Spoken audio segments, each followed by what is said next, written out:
We are back with the bang. Podcast Affirmation, the fastest growing podcast in the land. Kamana Musizwe Mawaplose. Namhlanje sivakashelwe uGugu Mkhize isikhulu esiphezulu lapha kwi-Inseta. Uzositshela ukuthi i-Inseta yini yenzani, ubani oqualify ukungena kwi-Inseta, ubani ongaqualify, baqala from aba-80s. Uzokuthola lo uGugu usivakashele namhlanje. Uyazi sihlanje abantu abahlukahlukene kwi-business, ama-politicians. By the way, ungakhohlwa ukuthi njalo ama-elections are looming. Prepare yourself. Wenze sure ukuthi wenza i-decision right. Angifuni ukuthi right this time ngoba kuzobe kusho ipolitiki ethize lokho, but wenza i-decision right bosuya lapha kwi-ballot box. Gugu, sawubona. Yebo sawubona. Ukwazi ukubona kwi-TV nje kubaxhapheshu.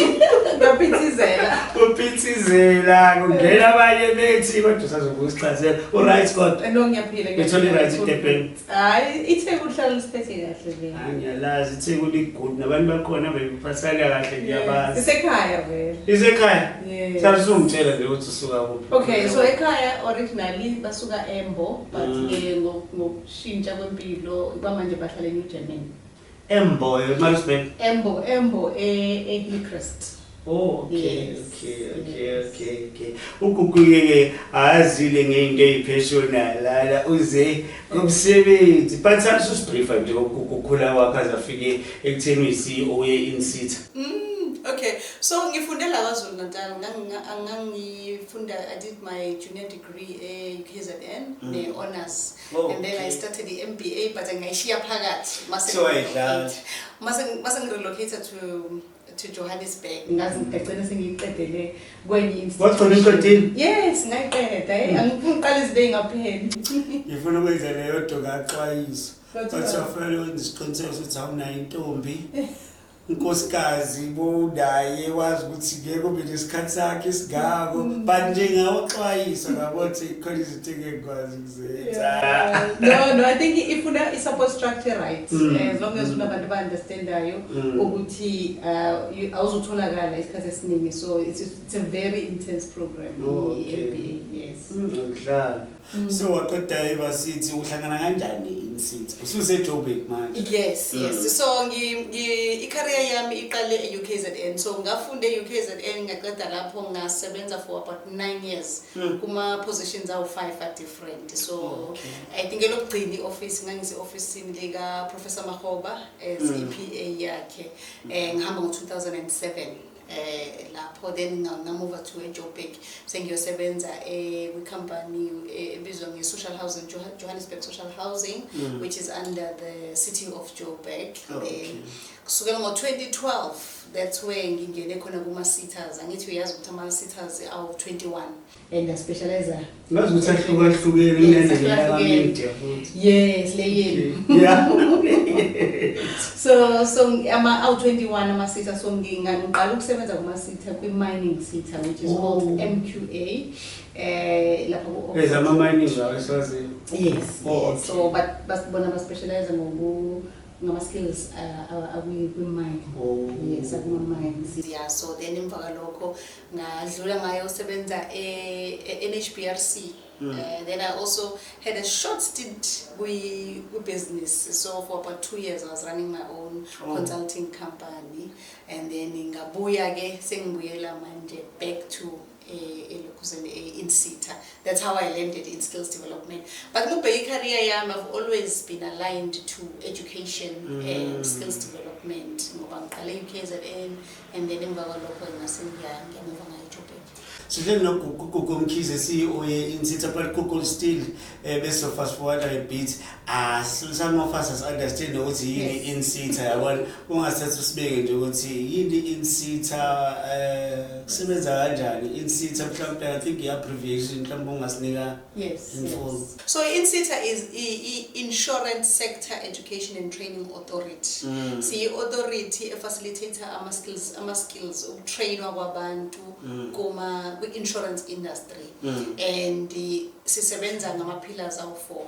Qala into important is the planning of the skills. That's one of our pillars. La si collect upon information from the industry about ama skills adingakalayo and nokuthi ama quantities of those skills imapi. So that's the planning part. Bese kuba khona I party yama qualifications la develop khona ama qualifications nokuthi makwenziwe usekwenziwe training la njengoba kade ukhuluma ngendaba ukuthi bese kwi media indaba ye certification ukuthi ilapho ke si trainer khona abantu ba assesswe beze baze bathola ama qualification. Then bese kuba khona ke the learning program which is dealing with ukurana kwama training programs. So sina programs amaningi sifanda ama bursaries, sifanda ama learnerships, sifanda ama internships, graduate development programs, and also si trainer abantu abasebenzi aba industry on also skills development, ama skills including leadership development and the latest trends in terms of what is happening in the industry. And then also we do equality assurance. So kunama training providers eswa accreditayo register nathi siyaba accredita ukuthi bakwazi ukurana ama training programs wethu within the industry. So that's basically what we do as Inseta. Njengoba ukhuluma nje ngiyacabanga ukuthi uNkulunkulu wami ihleli outhamla lapha eMlazi yacheck ukuthi manje mina ngingena kanjani lento ekhulunywa uGugu kwaphela la ucontent ngiyabe sikhuluma nabo nje sinabantu by the way ungakhohlwa ukusubscribe ulike sinabantu about 2.5 million abasilandelayo epage lethu leFacebook cela lapha na ku YouTube ulike usubscribe ukusubscribe yikona esizothi huri ukwenza ngiyacela ukuthi wenze isiqiniseko sokuthi uya subscribe. Back to this question Gugu naye awuthamba lapha eMlazi ufuna ukungena. Yes, so siyaba supporta abantu siba categorize ngokuthi abanganamsebenzi abekho esikoleni abasebenzi and abafundi postgraduate What is a man thing? needs or basically needs not in education, not in employment. Oh, okay. Yeah, so siyakwazi ukuthi isikuthathe uma nje ufuna ama opportunities ngaba i skills program or ufuna umfundaze okhamba uyofunda university or ufuna ungena ku learnership. Into ebaleka kakhulu ukuthi sisebenzana nama TVET college. So sinama programs accreditiwe nama TVET college. So uyakwazi ukuthi mawuqede ukufunda sikuthathe from NQF level 4, 5 and 6 when ama programs are aligned to insurance like wealth management, underwriting, claims assessors. Uyakwazi ukuthi uregister. So qualification edinga ukuthi ube nayo uma nje uno-matric siyakwazi ukuthi sikuthathe sikusize ukuthi sikufund. And then kuma university njengoba kade ngichaza ukuthi also sifunda ama universities or ama UOTs. Sifunda ke lapho umuntu osuke ufuna oqeda umatric ofuna ukuyofunda university but ofuna ukwenza ama programs aligned to the financial services sector.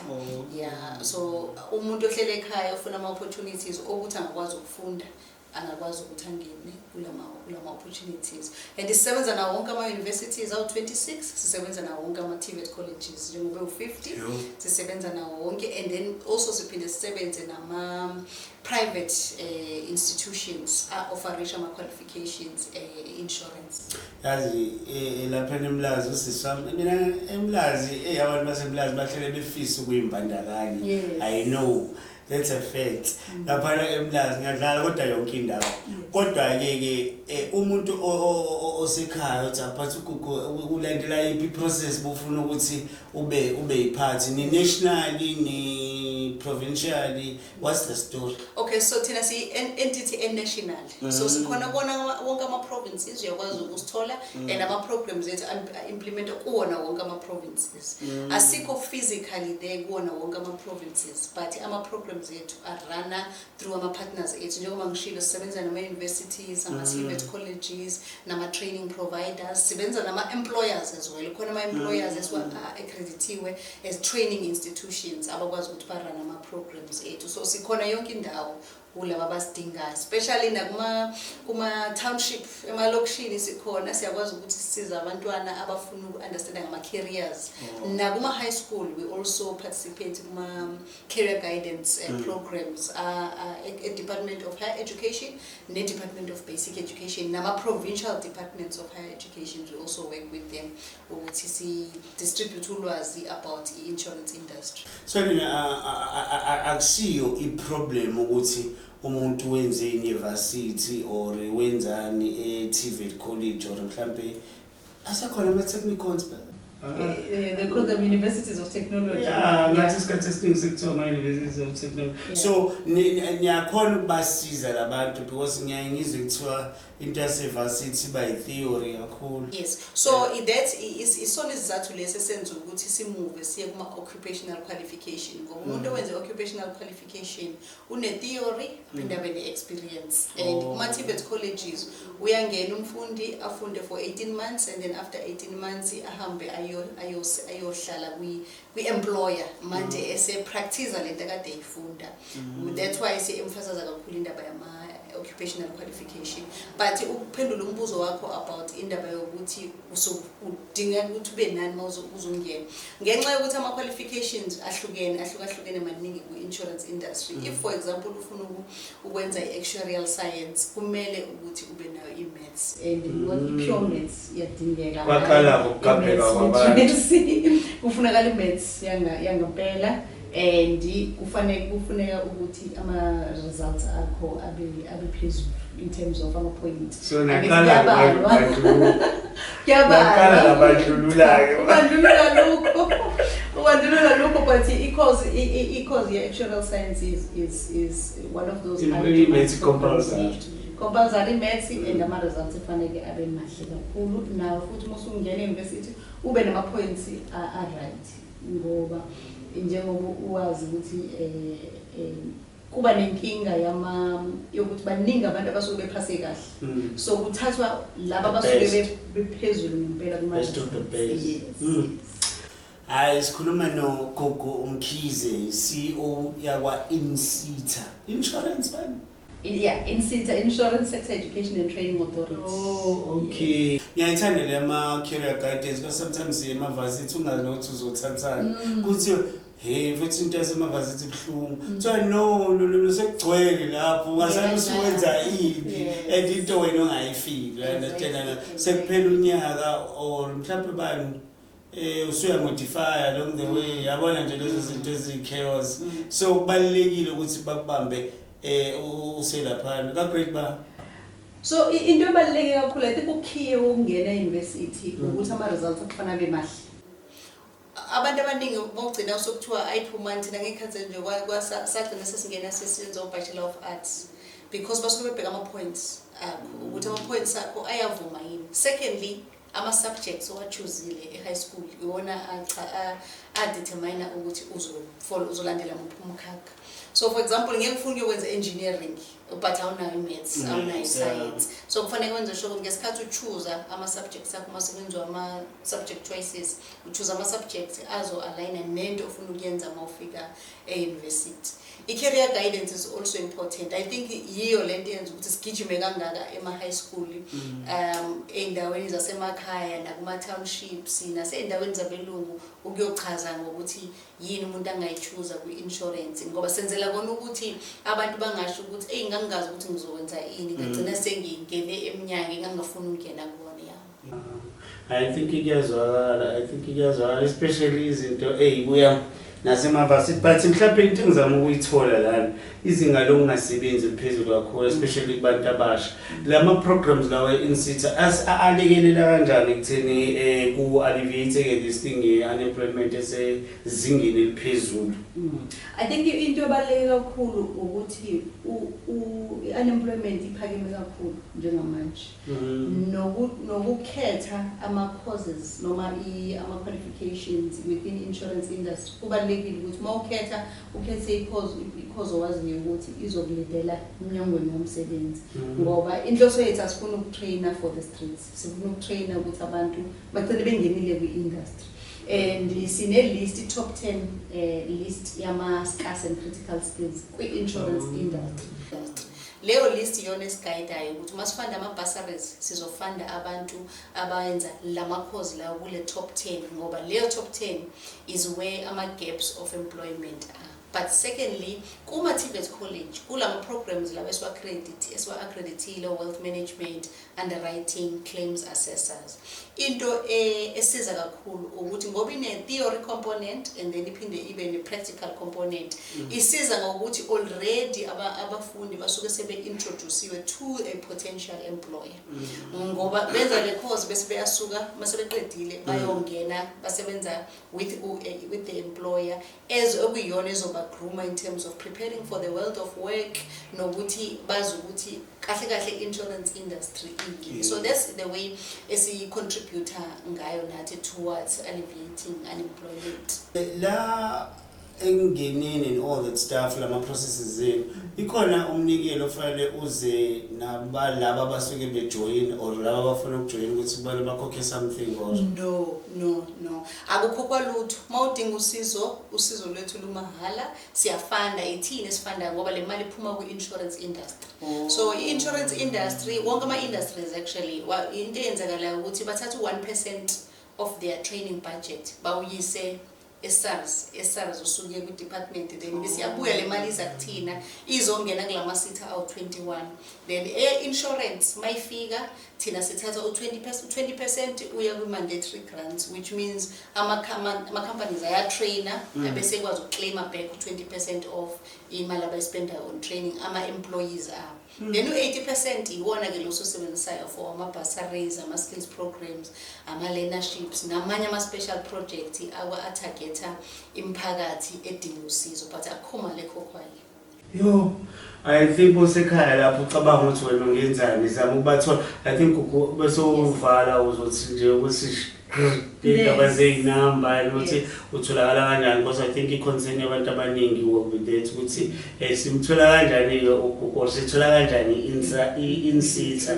So I think izinto ey'kanjalo. By the way, Sizwe Plus, this is podcast affirmation. Ngicabanga ukuthi lento ngempela iya-educator kakhulu yazi. Iwusizo ngoba enye into esibulalayo ibulala imiphakathi yethu ungabi nalolwazi olu-right ngesikhathi esi-right. So uthola ukuthi umuntu ugcine sengene nakwe-career or ngene kuma-options angekho angamsizi ngalutho kanti yena une-interest enye. So ukuba nethuba lokuthi uthole career guidance while you are still in high school or noma uhlele ekhaya uthi ngihlele ekhaya ngoba ngazi ukuthi ngifuna ukwenzani siyakwazi ukuphinde sikusize futhi sithi okay nangama opportunities akhona see ukuthi yini ongakwazi ukuyenza.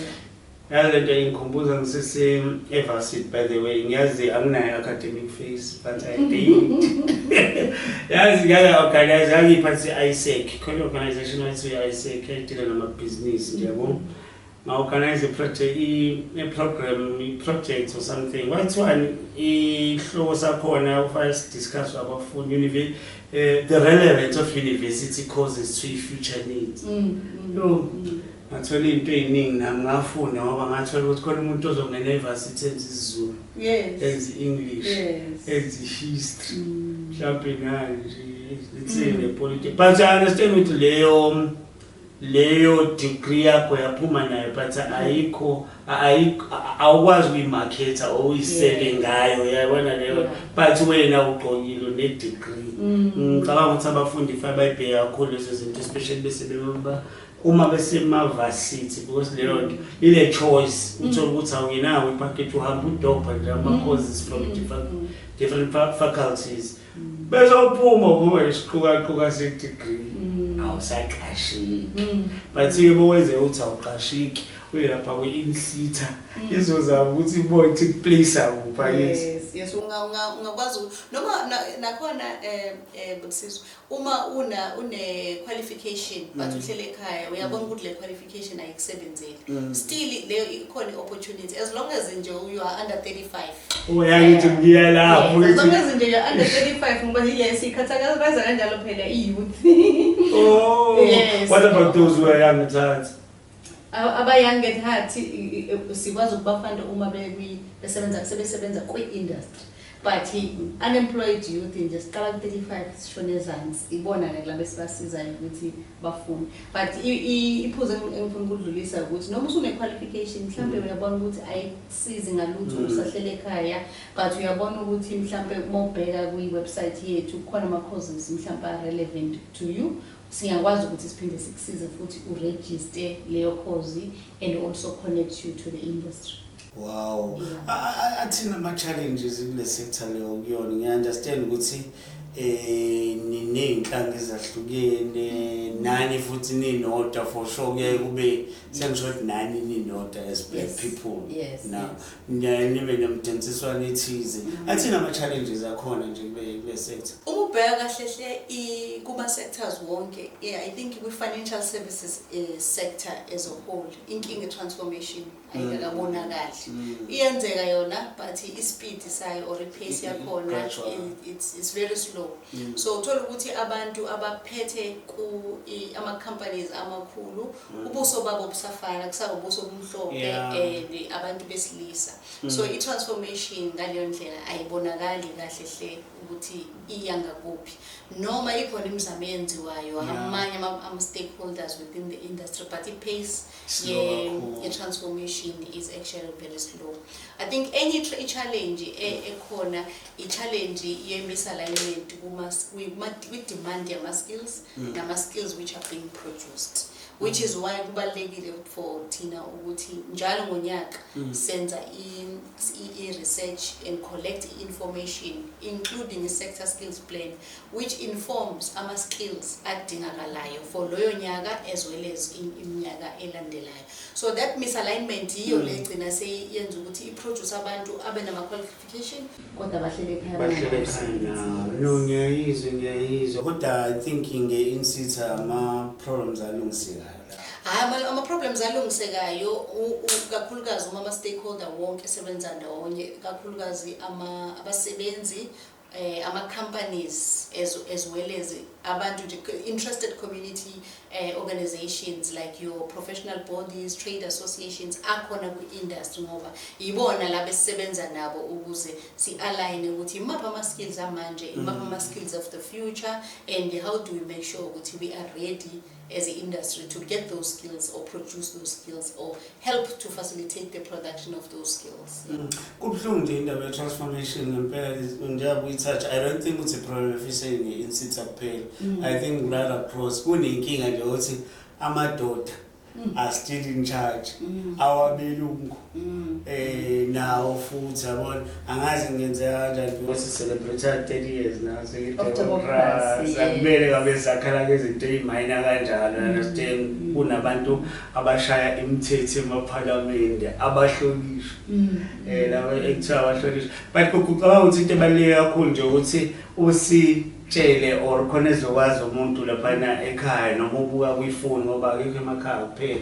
Ngoba ngiyacathi i-concern yabantu abaningi manje ukuthi ubloso wakhuluma into kuphela sifuna ukwazi ukuthi utholakala kanjani u-Inseta. So sibona website wonke ama-social platforms lawo. Okay, so i-website yethu is www.inseta.org.za www.inseta.org.za. Kuma-socials i-Inseta INSETA Inseta kwi-Instagram, Twitter and Facebook siyatholakala. Ayisizweni-ke ukuthi batholakala kanjani ukayikapakayo khona yonke indawo. So manje ngiyabona la eThekwini for sure Ntambama zobe useGoli, mhlawumbe ebusuku zobe useCape Town. Usithola kanjani isikhathi sokuphumula? You are a young person, uyasithola noma usakhipha i-energy kakhulu because you can. Umsebenzi wami udimanda ukuthi ngibe yonke indawo, but isikhathi sokuphumula sibalekile. I think uma ugijima nje ungarefueli uyogcina babona abantu uwatch ungazi ukuthi uwe kanjani. So kubalekile ukuphumula nokuyiphasa. And abasondelene nawo basithola ngesikhathi sakho mhlawumbe. Yes, I've got a daughter. Okay. Yes. Abantu bathanda ingane zabo bazothi ngeke yazi ukuthi I've got a lovely So, but you should draw it. No, not yet. Yeah. Application. Ngangena ngathi enyango. Again. Ngangena phinde yaphuma. Khona kulula. Yeah. Akukhulula. Ngiyazi ukuthi mhlawumbe ngibuza into ngahlakeli la kodwa ngithanda ukwazi nje ukuthi ebholeni uyazaphosa ibhola. Yeah, khona le club le evamise ethanda ukusihlukumeza kakhulu lezi. Yeah, ungabusayi. Angifuni ukuyisho kodwa sengiyazi Chiefs. Ngokulandela Chiefs nje ukwazi kahle. Yabo into lokho ibeka ngayo. Ngiyabona nje ukuthi ubheke Chiefs. It's a shame I must say iChiefs izamile kwi previous derby the Pirates ngayibona zaphela igame but bayimisele kakhulu amazi because meant to one president esafa nepresident country. No, it was yeah. No, but game imnandi. But keke sothini baphinde wasiphinda lokho. Oh now phakathi kanti. Phakathi ngithanda beChiefs nje iyangiphoxa njalo ngama weekend wena phathi short Gugu ungathi nje ukuvala. No, ingathi amathuba akhona okufunda iwona lawo esiwazele la and isigijima indawo yonke siyatholakala umuntu efuna usizo esekhaya angahlali amathuba okufunda ekhona and futhi ingqondo bayivule bangafocus only on ngoba sometimes yazi ukuthola ukuthi umuntu omusha uhlele ekhaya but ubefuna ukwenza enye into usephoxekile manje mhlawumbe ufuna ukungena ku medicine akusangene nganga ku medicine manje sengathi umhlaba uphelile so asivule umqondo sibone ukuthi mhlambe yini enye esingayenza ukuze sikwazi ukuthi siphile sinemndeni yethu so thina sikhonela lokho nje ukuthi ngoba encourage bangayibulala ngempela I think because kana uthatha ufela umetric uyasuka lapho usuthatha impilo yakho kanti uyafail umetric uphinde ubeke futhi yes ukuthi izulu sithi akulahlwa mbele ngoba kufelwa uma ngabe kukhona i-challenge kufanele ubuke njenge challenge ukuthi awuphasanga kodwa ithuba lokuthi uphinde uwenze matric likhona and usangaphasa uma usuphasile usazokwazi ukufulfilla wonke lamaphupho kade unawo but ukuyibulala kusiyona i-option. So ulalela maphi umculo? Ngilalela yonke into.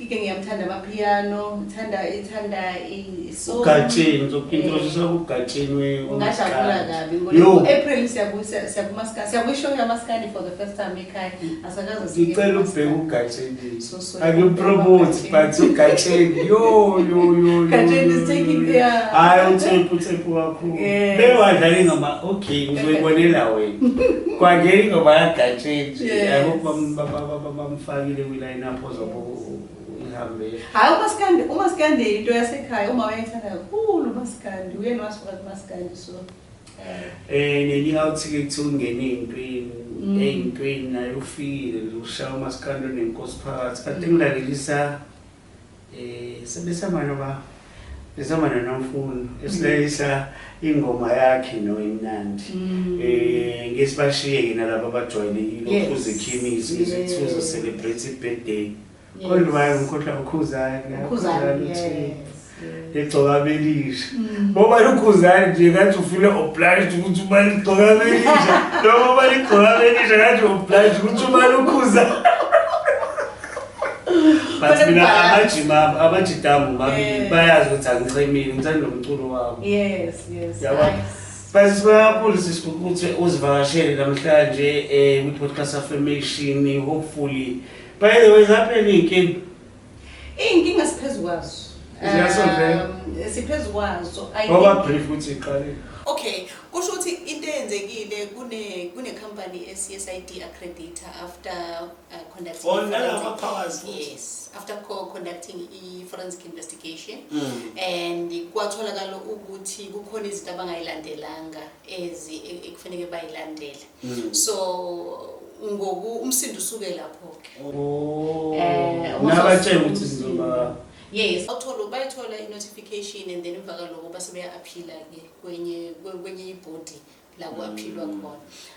But umsindo usuke lapho-ke sagijimisana-ke kwi-media kusukela ngoJanuwari. Media inkantolo. Saye inkantolo ngoJanuwari, but emva kwalokho while yonke lento ikhona einkantolo khona besigijimisana kwi-media ke. Yeah, but angikholwa ukuthi abantu abasebenza ndawonye kufanele basebenzisane ngale ndlela. Ngicabanga ukuthi uma kunenkinga bekufanele sonke sihlale ndawonye silungise lezi inkinga. Kufana nokuthi usekhaya. But angine nabasukela nabacishi nabavali. No, ukucishwa kwabo kube imphumela yendlela bebenza ngayo. Yes, so lokho into ebesingalungiseka, but no nokuyilungisa I don't think ukuthi indlela wona ababiza let's claim part kaningi but ke manje yes kwagcina ungasalunganga uyabona, but ke siza indaba iseyinkantolo bazo thimeti subjudicate ngakhululwa ngayo iseyinkantolo njengamanje, but ke okubaleka kakhulu thina akufanele sisuke esizathweni sokuthi yini enze ukuthi sibe khona njengekhampani.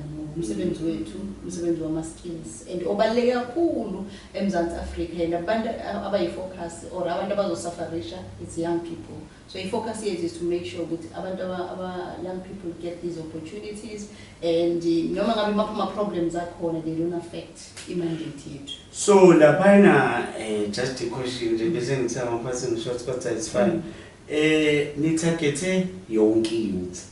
Yes. Irrespective of color, yes, sex, yes, political affiliation. Yes. Wonke nje umuntu othi oyi-youth ofola below the age language 85, 35. Yeah. 36 again. Usungaphandle masuna 36 bombalula usizwe plus young at heart. Ngithola inhliziyo as long as uma usungabove kumele kube ukuthi uphakathi ku-industry, but asikwazi thina ukucategorize as youth uma usudlule kule minyaka lengibalile. But asi-choose anyone noma ngabe uqhamuka kweyiphi indawo noma ngabe ibala lakho linjani. Ngizile ukuthuzela nasempangeni. Yes, sizoempangeni, so it's part of the program yethu. Program yethu kune-program esiyirana with i-learnership esiyirana with Mfolozi TVET College. Sebenzana kakhulu nama-TVET colleges. So siyohlangana nabo sibone ukuthi program ihamba kanjani. It's part of what I do to go and check i-program isarana, ngoba asifuni ukuthi sifande i-program iqale iziphele singabonanga ukuthi bakhona ngempela yini. Angithi enye accusation bekuthiwa kunama-ghost learners. Yeah, so is to inkinga yethu ukuthi sifuna ukuthi masenza ama-programs sihambe siyobheka ukuthi umuntu otrainwayo keep imali. Yes, umuntu otrainwayo ukhona ngempela yini uhlelile sihlala kufanele ahlale kusona. Okwesibili uyayithola yini lolu lwazi lolu okuthiwa uyalithola, ngoba ngithi thina i-program senza umsebenzi wethu through ama-partners which is ama-training providers nama-stakeholders. Yes, siyahamba siyo-check. Siyacheka ngempela, and nakhona uma sekuthiwa i-program iphelile isiphelile siyaya siyobheka ukuthi iphele ngempela yenziwe ngendlela right yini according to itholakala le-certificate bese kutholakala nezitifiketi. But ekuqaleni ngesikhathi abantu iqala i-course umuntu orun i-training kufanele enze sure ukuthi uyabafaka amalena kwi-system yethu, uyabaloda bonke, ufaka ama-ID numbers, ufaka ama-details abo, ama-physical address kanjalo, so that mesiphelile i-course uma sesiyokwenza i-quality assurance simthole kwi-system. Ngoba engekho kwi-system kusho ukuthi lo muntu bengafundi. Injalo, don't you dare do what I already do. If you do it, please take pictures. See you in 7.